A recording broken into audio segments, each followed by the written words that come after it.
Hebreus capítulo 10, do 26 em diante, diz assim: porque se pecarmos voluntariamente, conforme algumas versões é deliberadamente, tá? Depois de termos recebido o conhecimento da verdade, já não resta mais sacrifício pelo pecado. Agora o 27. Mas certa expectação horrível de juízo e ardor de fogo, que há de devorar os seus adversários. Quebrantando alguém a lei de Moisés, morre sem misericórdia, somente pela palavra de 2 ou 3 testemunhas. 29. De quanto maior castigo cuidais vós, será julgado merecedor aquele que pisar o Filho de Deus e tiver por profano o sangue do testamento ou da aliança, que foi santificado, e fizer agravo ao Espírito da graça. Porque bem conhecemos aquele que disse: minha é a vingança, eu darei a recompensa, diz o Senhor. E outra vez ele diz: o Senhor julgará o seu povo. Horrível coisa é cair nas mãos do Deus vivo. Somente até aqui, por enquanto. Você nota aqui, nesse versículo, nesses poucos versículos que lemos, a grande alusão, a grande referência que é feita ao sacrifício glorioso de Cristo. Só que eu quero nesta noite, diante da grandeza desse sacrifício, chamar a sua atenção de maneira diferente. Esse texto que eu li, essa parte deste capítulo, vai mostrar que este sacrifício de Jesus foi glorioso por um motivo principal. Porque o sacrifício de Jesus é confrontador. Esse texto da palavra faz referência à nova aliança que foi estabelecida pelo sangue do sacrifício, sangue santificador, ou seja, o sangue de Jesus. Esse texto nos confronta pesadamente.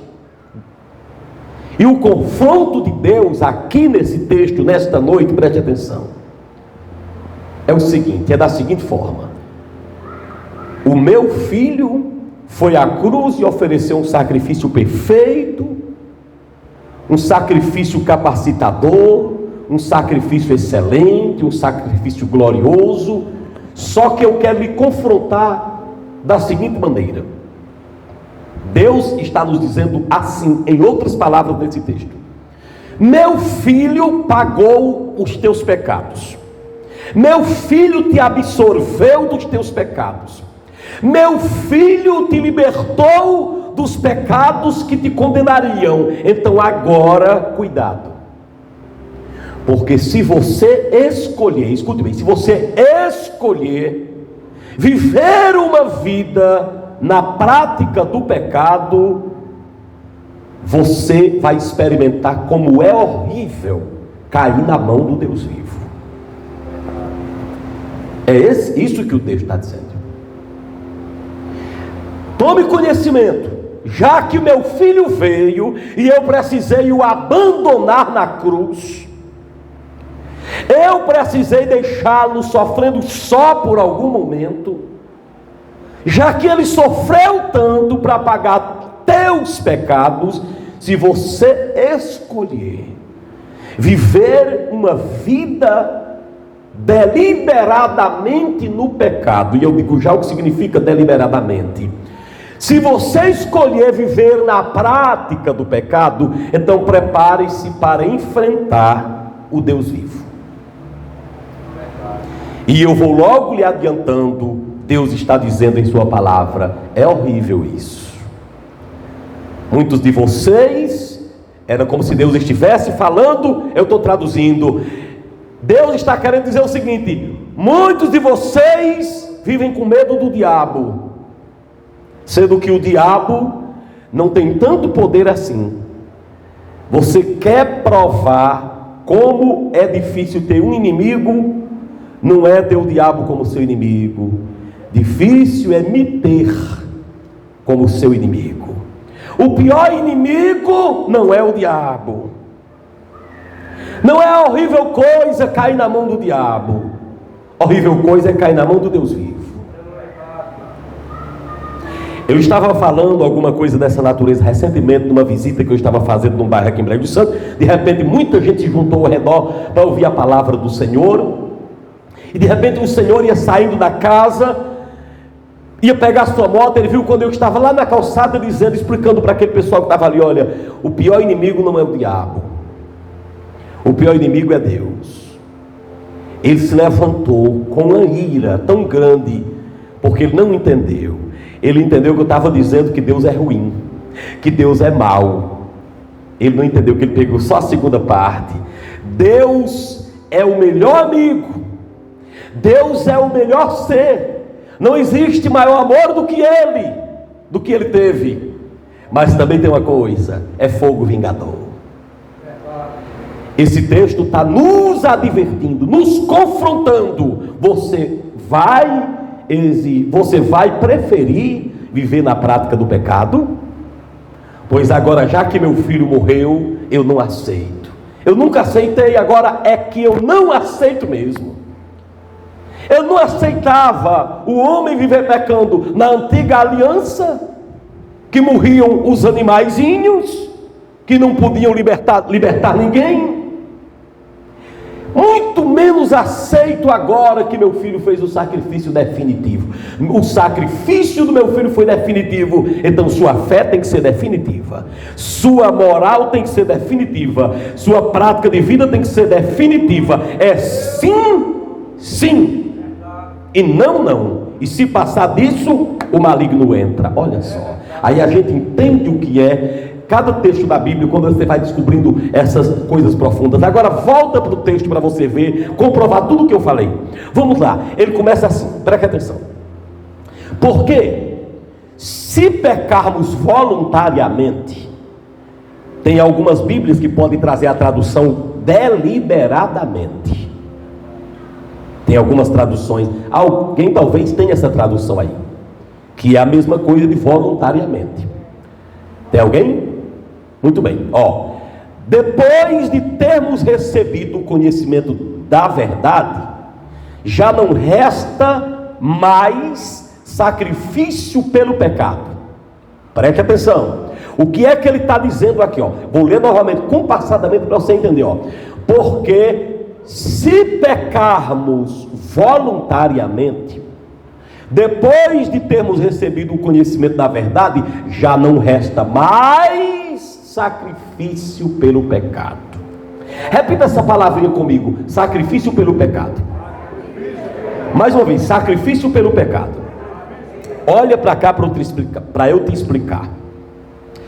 O que ele está dizendo aqui é o seguinte: se você recebeu o Evangelho, se você recebeu o sacrifício de Jesus, tão terrível que ele teve que ser abandonado numa cruz, aí se você aceitou Jesus e viver cometendo um tipo de pecado chamado pecado voluntário, ou pecado deliberado, que é aquela prática que você faz todos os dias, repetitivamente, costumeiramente, ele está dizendo, então, já não resta sacrifícios pelo pecado. Ou seja, o que Jesus fez na cruz não vai servir para você. Olha só. Olha só. O sacrifício de meu filho, olha o confronto de Deus. O sacrifício de meu filho, poderoso para salvar o mundo inteiro, eu não vou permitir que ele lhe beneficie, se você continuar pecando deliberadamente. Meus irmãos, preste atenção. A palavra de Deus diz que o homem precisa ter cuidado com uma coisa, para não se acostumar com o pecado. O pecado deliberado aqui, é um tipo de pecado que no Antigo Testamento, já no Antigo Testamento não tinha sacrifício para esse tipo de pecado. Mas escute, Deus determinou no Antigo Testamento, depois vocês podem ler no Antigo Testamento, vocês vão ver, por exemplo, em Números 15, preste atenção. Deus dizia assim: o homem que pecar por vontade própria e insistir pecando, cometendo a mesma coisa, não traga nenhum novilho, nenhum animal por esse tipo de pecado. Não tinha. Deus não aceitava. O sacrifício pelo pecado era aceito temporariamente, era por aquele tipo de pecado que a pessoa comete sem pensar direito. Não acontece da pessoa pecar sem pensar direito. Oh, de repente, meu Deus, para que eu fiz isso? Mas aquele pecado que o homem fazia conscientemente, entendeu? Aquele pecado que ele planejava, premeditado, você entendeu? Aí está escrito, traduzindo para a nossa linguagem, não tinha sacrifício por esse tipo de pecado, pecado voluntário ou deliberado. Já no Novo Testamento, Deus está dizendo assim: a regra é a mesma. Escute, a regra continua a mesma. Se continuar praticando erros, pecados, transgressões, iniquidades, que são sinônimos do pecado, embora que em vertentes diferentes, se o homem adotar a prática e se acostumar com isso, por maior que tenha sido o sacrifício do meu filho na cruz, esse sacrifício não se estenderá a essa pessoa nunca. Ele vai cair na minha mão e ele vai ver como é horrível. Acompanhe comigo para ver a sentença. Olha o confronto de Deus aqui, olha. Presta atenção, verso 27. Olha, não resta sacrifícios pelo pecado, no verso 26. Mas, olha o que é que resta. Olha o que é que vai restar para essa pessoa, viu? Mas uma certa expectação horrível de juízo, ardor de fogo, que há de devorar os adversários. Olha o que é que resta. Em vez de um sacrifício pelo pecado, em vez do sacrifício de Cristo, em vez da bênção do Pai, essa pessoa, ao invés de ter o benefício da cruz, olha qual é o benefício que ela tem, benefício entre aspas, diz aqui, uma certa expectação horrível de juízo. Na mente dele, ele não se sente salvo, não se sente seguro. Irmãos, quando o homem vive na presença de Deus, ele é seguro da salvação. Pode acontecer o que acontecer, mas ele não vive inquieto. Jesus voltar, eu subo. Jesus voltar, eu estou com ele. Se Jesus permitir que eu morra, eu estou salvo. Quando ele vive na prática de um erro, ele não tem essa certeza. Ele não confessa isso. Ele, irmão, de vez em quando você encontra alguém que ele, uma hora está tão aceso na fé e outra hora está tão fraco. Aqui É esse tipo de gente que vive pecando deliberadamente. Não é aquela pessoa que caiu num pecado um dia, não. Que todo mundo vai errar um dia. É aquela pessoa que adotou uma prática de pecado. Diz que Deus vai tratá-lo ou tratá-los como vai tratar os inimigos dele. Olha aqui, ó. Olha novamente o verso 27. Mas uma certa expectação horrível de juízo e ardor de fogo que há de devorar os adversários. Quer dizer que Deus vai tratar essa pessoa como se fosse um inimigo. Olha o versículo de número 28. Quebrantando alguém a lei de Moisés, era assim: morria sem misericórdia, só pela palavra de 2 ou 3 testemunhas. Na lei de Moisés, se fosse quebrada a lei dele, e 2 pessoas dissessem assim: é verdade, ele pecou, aí ele seria morto, né? Que horrível coisa. Aí ele diz, ó, verso 29: mas de quanto maior castigo cuidais vós, será julgado merecedor aquele que pisar o Filho de Deus e tiver por profano o sangue do testamento com que foi santificado e fizer agravo ao Espírito da graça. Escute bem: quando uma pessoa vive no pecado voluntário, ele está, número 1, nesse texto, pisando o Filho de Deus e agravando o Espírito da graça. Como é que essa pessoa vai ter sucesso na vida? Quando você vê um crente que aceitou Jesus, que vive na prática do pecado, pecando, esse texto diz que ele está pisando todo dia Jesus, assim, pisando Jesus de pé, pisando e profanando o Espírito da graça. Por causa que ele está fazendo isso com o Filho e com o Espírito, o Pai diz aí no verso 30: porque bem conhecemos aquele que disse: minha é a vingança, eu darei a recompensa, diz o Senhor. E outra vez diz: o Senhor julgará o seu povo, e horrível coisa é cair na mão do Deus vivo. Está vendo aqui a trindade representada? Essa mensagem de hoje é uma mensagem confrontadora. A primeira parte dela é para confrontar nossas vidas. Preste atenção. Esse texto está dizendo: olha, você tem aprendido que o sacrifício do meu filho é glorioso. Esse texto tem dito o seguinte: olha, vocês sabem que meu filho foi abandonado na cruz. Eu tive que abandoná-lo por causa de você. Agora tem uma coisa, meu filho: se você a partir de hoje não tomar cuidado na sua vida, eu vou te cobrar tanto. Se você for pecando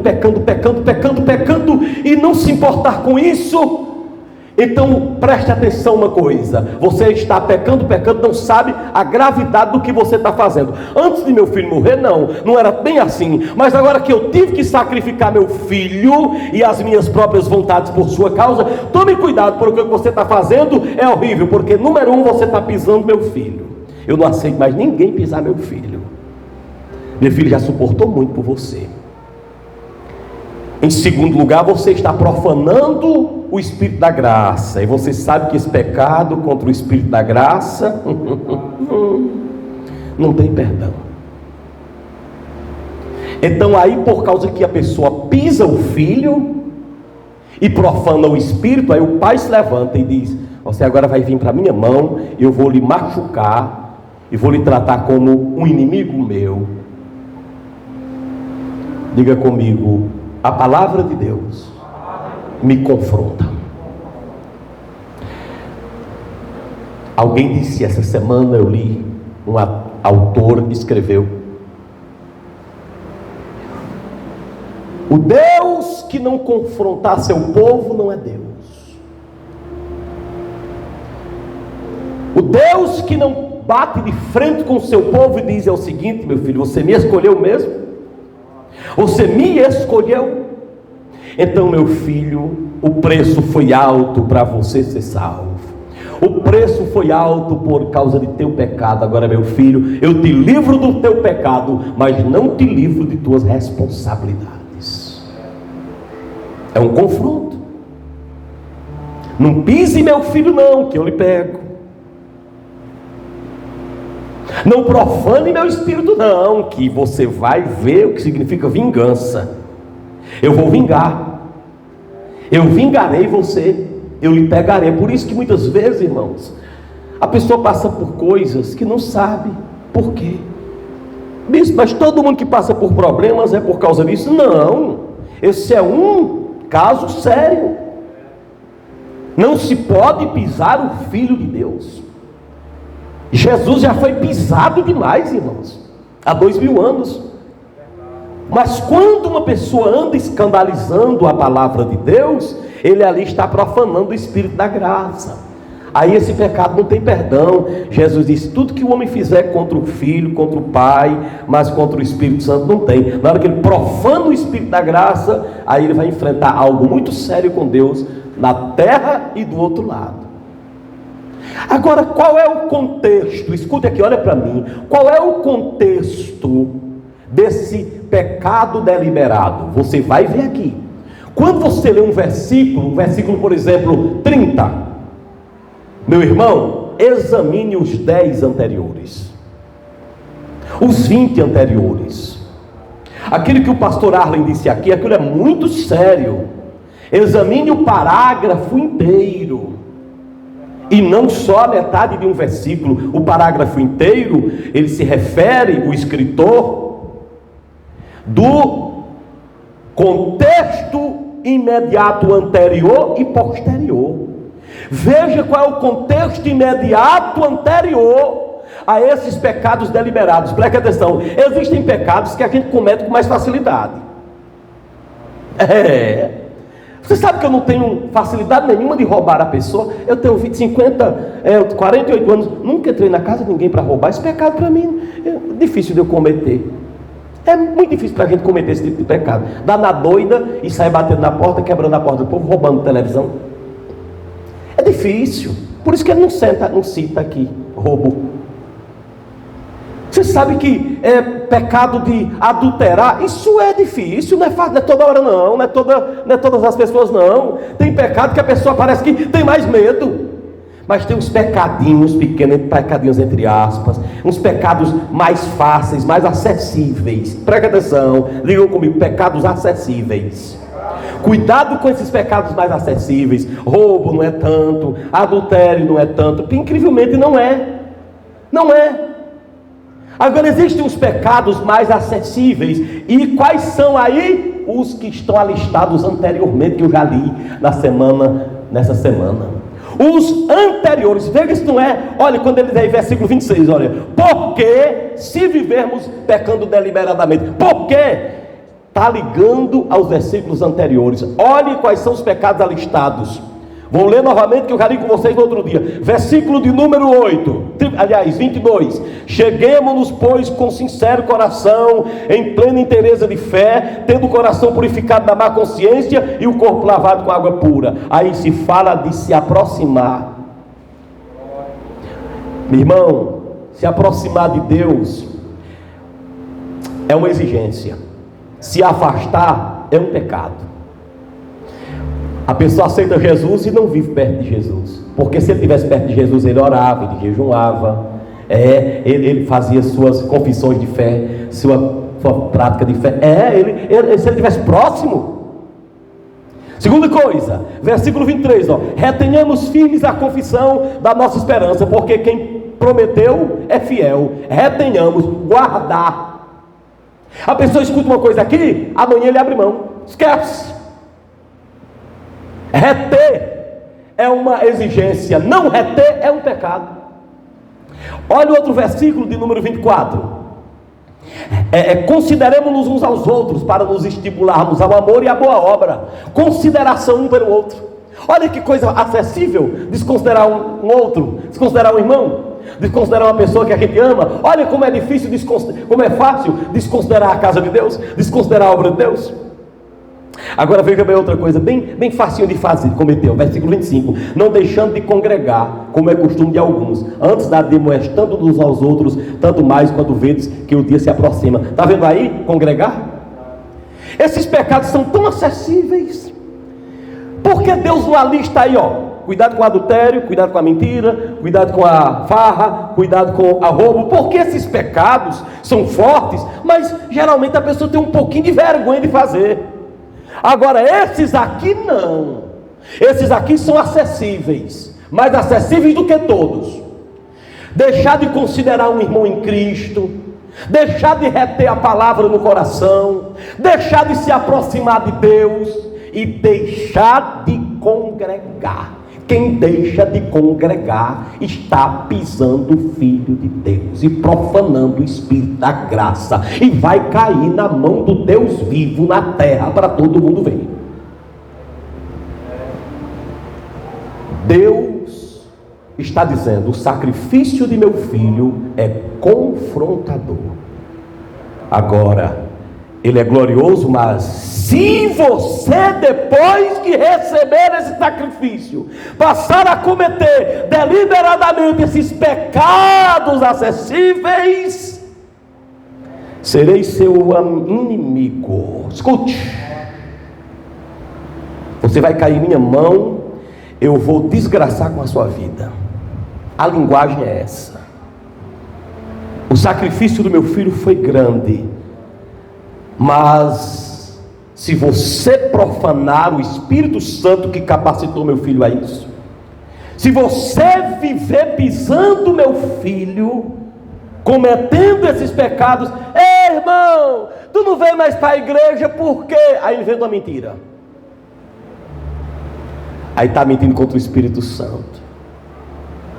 Oh meu irmão, tu não se envolveu mais com a obra de Deus, nem com a irmandade. Ele inventou uma mentira, aí vai se complicando. Aí Jesus disse: eu vou desgraçar com a sua vida. Deus disse: você vai cair na minha mão, eu vou fazer de você um pano de chão. E olhe que, sabe por que você veio aqui nessa noite? Porque Deus queria que você ouvisse essa palavra. Você precisa tomar cuidado na sua vida. Deus está lhe confrontando nesta noite.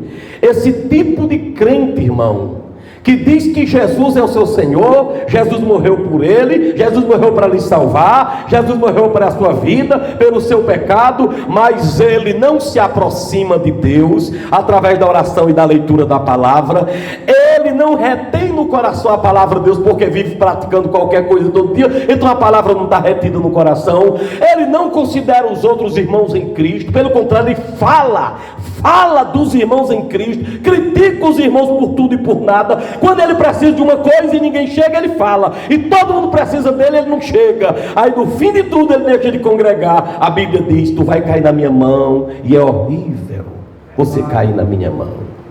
Tem alguém que quer cair na mão do Deus vivo? Tem alguém aqui que quer enfrentar a Deus? Tem alguém que quer enfrentar a ira de Deus? Tem alguém aqui que esteja me assistindo aqui, assistindo em casa? Você sabe que teve gente que me assistiu no YouTube essa semana, a mensagem já gravada, e disse: meu Deus do céu, vou mudar de vida com certeza. Irmão, Eloi, Eloi, lama sabachthani, Deus meu, por que me desamparaste? Por que o Senhor me deixa na hora que eu mais preciso? Era preciso mesmo Deus abandonar, porque aquele sacrifício ia confrontar seu povo lá da frente. Ia dizer: olha, agora a partir de hoje eu exijo que você abra mão de praticar esses pecados mais acessíveis. Por que você não se aproxima de mim, já que eu mandei meu filho para morrer por você? Por que você não retém a minha palavra no seu coração? Você tem uma Bíblia, não sabe nem onde é que está em sua casa. Por que você não considera a irmandade? Você gosta de falar dela, falar mal dela, e no fim, por que você não congrega regularmente? Preguiça! Eu vou lhe pegar na terra, eu vou moer você, eu vou triturar você. Alguém quer ser triturado por Jesus aqui? Quem sabe já tem alguém me assistindo aqui ou na internet, que Deus já está triturando, Deus já está batendo forte. Só que você diz: tem que ser assim. Não, irmãos, tem coisas que tem que ser assim, mas tem coisas que é o ser humano que atrai. Irmão, tem pecado que é para a morte, e a Bíblia diz que por esses não orem. Escute bem, João escreveu, foi meu devocional no dia 1º do mês passado, as primeiras epístolas, aliás, as 3 epístolas de João. João disse assim: meus irmãos, tem pecado que não é para a morte. Qual é o pecado que não é para a morte? É aquele que eu faço sem planejar, irmãos. Aquele que eu estou aqui, de repente eu caio. Aí, oh meu Deus, me perdoe. Oh Senhor, me segure minha mão. Eu estou tão infeliz porque eu errei, meu Pai. E me perdoe, eu errei, mas eu errei feio. Eu vou prometer me levantar. Senhor, segure minha mão. Esse pecado não é para a morte. Está lavado, meu filho. Está lavado, você não me deve mais nada. Agora aquele que eu fico repetindo, vou para a igreja hoje, meu irmão lê a Bíblia, com ele não leu, aí amanhã ele passa sem ler novamente, semana que vem não lê, aí não sabe onde a Bíblia está, não se aproxima de Deus, meu irmão, vamos buscar Deus em oração, ele não quer nem saber de oração, irmão, ele lê a Bíblia quando quer, ele jejua quando quer, ele congrega quando quer, ele dizima quando quer, ele não se aproxima, aí ele fala da irmandade, e fala da igreja, e fala do pastor, se o pastor comprar um carro ele fala, se os irmãos comprarem um carro ele fala, se os irmãos fizerem alguma coisa eles falam, mas ele fica caçando defeito em todo mundo porque ele não está na igreja. Se ele tivesse na igreja, ele não falava na igreja que ele não ia falar dele. Quem está me ouvindo? Se ele tivesse envolvido com a obra de Deus, ele não falava, porque ele estaria falando dele mesmo. Aí Deus diz assim, já que você está cometendo esses pecados, olha, eu vou te falar, não tem sacrifício por esse pecado. Meu filho, eu vou te dizer, não persista nesse pecado, porque não tem sacrifício para você. Não tem benefício para você. Quer continuar sem se aproximar de mim, sem orar, sem ler a palavra, sem jejuar, sem me buscar, sem se santificar, sem buscar minha face, sem me buscar de madrugada, sem fazer o que ele é compatível? Continue. Você quer continuar sem reter minha palavra no coração, deixando o diabo carregado no teu coração a palavra, e se não está no coração, não está na boca, porque a boca fala do que o coração está cheio. Tem gente que só fala em política, só fala em futebol, só fala naquilo, ninguém vê evangelizar, não vê falando de Jesus, não vê nada, ele fala do que está no coração, meu filho. Quando você vê essa crentarada aí, só fala das coisas do mundo. Quando eu digo do mundo, não significa do mundo pecado ou não, do mundo dessa vida aqui, do mundo aqui, mesmo que não seja pecado. A linguagem do crente, meu irmão, tem que ser misturada com a palavra. Então ele não está na palavra porque a linguagem dele não é da palavra. Aí ele passa a desconsiderar que a Bíblia diz, consideremos uns aos outros. Ele não considera ninguém, considera não. Fala mal de todo mundo, atira pedra em todo mundo. E alguém não pode olhar para ele nem distorcidamente, ele já se sente mal.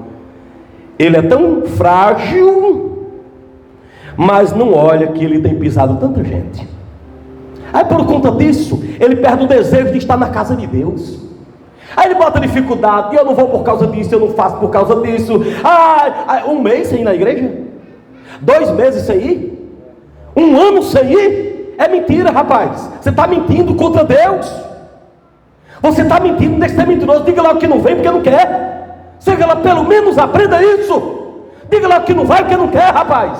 Diga lá que não congrega porque não quer. Não bota dificuldade em nada não. Que se for para pegar dinheiro em qualquer lugar, você vai de madrugada, miserável. O sacrifício de Jesus confronta você. Nesta noite decida, é melhor você desviar logo e ir para o mundo, aproveitar das coisas do mundo, para você ter, ou pelo menos um pouquinho de alegria na terra, porque Deus vai acertar a conta, e horrível coisa é cair na mão do Deus vivo. Já que meu filho morreu por ti, eu não aceito o pecado deliberado. Eu não aceito pecado todos os dias, a mesma coisa. Pecados acessíveis, você pensa que eu não vejo. Em Deus a lista aqui alguns pecados que quase passa desapercebido. Mas tem gente que diz assim, não, é que tem muita gente, eu faço isso aqui e ninguém vê. E se eu não ver? Qual o problema se o bispo não ver?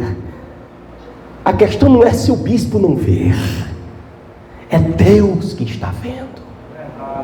É Deus que está vendo a pessoa trabalhar, ganhar seu dinheiro e não ajudar na obra. Você sabe que, principalmente depois da pandemia, quase eu não olho nem o livro caixa da igreja. Pergunte o pessoal aí, quase a gente não olha, né? As irmãs que tiram, ó irmã, pague isso. Quase que a gente não olha. Quase não sei nem seu nome, nem é. Eu vejo aqui na frente alguns que vêm, aí você pediu emprego, Deus deu, você não entrega nada, né? O bispo não está vendo, você está preocupado se eu não estou vendo? Eu não quero nem ver. Mas Deus está vendo, meu filho. Deus está vendo que você, podendo aproveitar o que Jesus fez por você, podendo agarrar o que Jesus fez por você. Meu Deus, tu és bom, maravilhoso. Tu fizeste tanto por mim, entregaste tua vida por mim, Senhor. Então, muito obrigado. Eu vou ser santo. Diga comigo: eu não quero cair na mão do Deus vivo. Parece que só uns 4 ou 5. Vamos repetir novamente? Só tem uma forma de não cair na mão do Deus vivo: é não pisar o Filho de Deus e não profanar o Espírito da graça. Quantos podem glorificar aquele que vive e reina para sempre? Só que Jesus, quando ele dá uma pancada grande assim, ele olha para nós e diz: ih, meu Deus do céu, o negócio é sério, e agora? Aí ele diz: não, eu vou terminar esse capítulo te dando um encorajamento, porque o sacrifício do meu filho não é apenas confrontador, mas também é um sacrifício encorajador. E os últimos versículos desse capítulo são versículos de encorajamento. Quem glorifica aquele que vive e reina para sempre. Olha que encorajamento, sacrifício encorajador. Olha o que diz aqui para nós, gente, a partir do versículo 32 diz assim: lembrai-vos, porém, dos dias passados, em que, depois de serdes iluminados, suportaste grande combate e aflição. Diga: eu sou encorajado a suportar combate e aflição. Olha que encorajamento, versículo número 33. Em parte fostes feitos espetáculo com vitupérios e tribulações, e em parte fostes participantes com os que assim foram tratados. Porque também vós vos compadecestes dos que estavam nas prisões, e com gozo permitiste a expoliação dos vossos bens, sabendo que em vós mesmos tendes nos céus uma possessão melhor e permanente. Eita glória! Olha que encorajamento! Deus está dizendo para você: lembrem dos tempos passados, como vocês eram. Vocês podem ser a mesma coisa agora. Mesmo quando entraram nas casas de vocês e roubaram tudo, vocês não ficaram desesperados, porque vocês têm no céu uma possessão maior. Aleluia. Quando você está firme, irmão, e alguma coisa acontece que você perde algo, você não entra em desespero, porque sua possessão maior não é aqui. Amém? Gente, eu estou levantando minha casa ali, está com uns 5 anos, essa casa não levanta, do jeito que dá para ir fazendo, ainda fazendo, né? Mas eu levantei um quartinho, ajeitei bem direitinho, eu peguei uma TV bem grande que eu tinha, coloquei lá, e uma rede na frente. Eu digo: quando eu quiser vir aqui descansar na segunda-feira, ou qualquer hora que eu necessite, eu vou chegar aqui e ligar essa televisão no Chaves, que eu dou um valor. Vou desopilar. Aí peguei, enchi um pendrive só de Chaves, rapaz, para assistir aquele desenho, para desopilar a cabeça. Botei lá, meu irmão, cheguei lá, pois não entrou um Satanás, irmão, deixou o ventilador, deixou enxada, deixou tudo e pegou mesmo minha televisão, meu irmão, desse tamanho. Eu digo: ah, miserável. Mas não, em nenhum momento aquilo mexeu comigo, graças a Deus. Irmão, algumas vezes eu tenho perdido tanto. Irmãos, a enrolada que já deram comigo nesses 22 anos, já tinha dado para levantar minha casa umas 2 vezes. Eita enrolada, mas eu nunca perdi sono. Sabe por quê? O Senhor diz na sua palavra: se eu viver na presença dele, ele me restitui. Eu sei que minha possessão está lá. Então, quando você está firme no Senhor, olha o encorajamento. Lembrem-se de vocês, que muitas vezes perderam as coisas que tinham, mas vocês não entraram em desespero, porque vocês sabiam que tem uma possessão maior e permanente. Quem glorifica a Deus? Ei, Xandagadarabaxaia! Deus está dizendo nessa noite: olha, lembra que eu bati em vocês, meu sacrifício, meu filho, é confrontador, mas eu vou terminar encorajando vocês a permanecerem firmes, olhando para o benefício que vocês têm, permanente e duradouro lá no céu.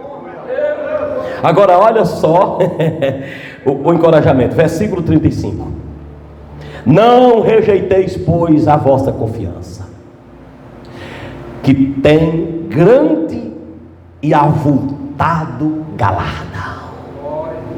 Eu vou repetir, não rejeiteis, pois, a vossa confiança, que tem grande e avultado galardão. Está vendo que encorajamento? Não rejeiteis a confiança, meu irmão. Continue firme. O que você fizer para mim, eu te recompenso. Tem um galardão especial. Irmão, qualquer coisa que você construa nessa casa está sujeita a traça, a ladrão, a corromper-se com o tempo. Não. Se você for fazer uma casa e demorar muito, quando você terminar de fazer lá na frente, tem que voltar a refazer.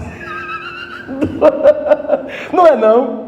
Tipo, as coisas são tão ligadas ao tempo, que se você for fazer uma casa, irmão, você demorar muito, quando você terminar de fazer lá no quintal, pode voltar para frente novamente, que você vai ter que vir novamente e refazer tudo. Não, irmão. Diga comigo: meu avultado galardão. Diga: meu avultado galardão é lá em cima.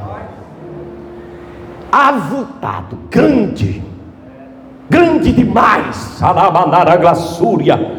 Versículo de número 36, diz assim: porque necessitais de paciência, para que depois de haver desfeito a vontade de Deus, possais alcançar a promessa. Olha aqui, olha irmão, que encorajamento. Deus nos encoraja, meu irmão, a termos paciência. Nos encoraja aqui a fazermos a vontade de seu Filho, a vontade dele, para que depois possais alcançar a promessa. Deus nos incentiva a ficarmos vidrados nessa promessa. Versículo número 37: porque ainda um pouquinho de tempo, e o que há de vir virá, e não tardará. Está vendo, meu irmão? Que encorajamento de Deus! Olha, daqui a pouco Jesus volta, meu filho. Se firma em mim, meu filho. Não tem tempo de cochilar mais não, meu filho. Tem que andar na minha presença, meu filho. Tem que olhar para o sacrifício que eu mandei meu filho fazer por você, meu querido. É daqui a pouco Jesus volta. Senhor, quando é que teu filho volta? Daqui a pouco. Daqui a um pouquinho de tempo. Daqui um pouquinho meu filho volta. Quando é que o Senhor vai mandar seu filho voltar? É daqui a pouco. Daqui a pouquinho, recebe encorajamento, meu filho, e te firma. É difícil muitas vezes fazer o que Deus manda, mas daqui a pouco meu filho volta, da te managa cheia, para te buscar, para te levar. Quando é que Jesus volta? Daqui a pouco. Isso é encorajamento muito grande. Penúltimo versículo diz aí, antepenúltimo versículo, é o penúltimo mesmo, 38: mas o meu justo viverá da fé. Se recuar, a minha alma não tem prazer nele. Nós, porém, 39, não somos daqueles que se retiram para a perdição, mas daqueles que creem para a conservação da alma. Olha o encorajamento, ele está dizendo assim: meus irmãos, o escritor está chegando para a igreja dele e diz: olha, vocês lembram das exigências? Lembra que o sacrifício de Jesus é exigente? Exige que você se aproxime, exige que você retenha, exige que você considere os irmãos, exige que você congregue. Lembra das minhas exigências? Lembro sim, Senhor. Agora você lembra do meu confronto? Se você cometer esses pecados deliberadamente, você não tiver cuidado com essas coisas, você lembra que eu te confrontei? Eu disse que você ia me enfrentar, eu disse que eu ia me pegar, eu disse que eu ia me machucar, disse que era horrível se você continuasse aí. Me lembro, mas escute, minha igreja. Ele profetiza: nós não somos desse tipo de gente. Nós não somos desse tipo de gente que se pode aplaudir o Senhor? Chamadagadarabaxaia. Ele está dizendo: nós não somos, minha igreja não é. A igreja que eu pastoreio, eu não aceito, Satanás, você fazer de alguém aqui alguém que se retire. Essa igreja não vai se retirar, não vai se retirar. Esse crente não vai se retirar para a perdição, não vai, porque ele não é daquele que retrocede, que se retira para a perdição, mas daquele que crê para a conservação da vida, da alma. Diga comigo: não irei me perder. Melhor falando, diga assim: perdição não, conservação sim. Aqui diz: nós não somos daqueles que se retiram para a perdição, mas daqueles que creem para a conservação da alma. Diga mais uma vez: perdição não, conservação sim. Você está confessando isso mesmo?